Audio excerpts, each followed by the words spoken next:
Observar pájaros en su hábitat es una de las actividades más reconfortantes para el alma.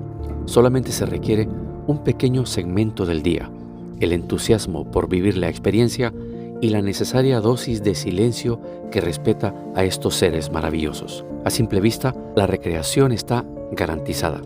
Pero si usted cuenta con un accesorio como binoculares, esa hora de contemplación puede resultar en un viaje muy bonito hacia el color, el vuelo y la música, como recordatorio de lo privilegiados que somos y de lo diverso que es el inmenso hogar compartido.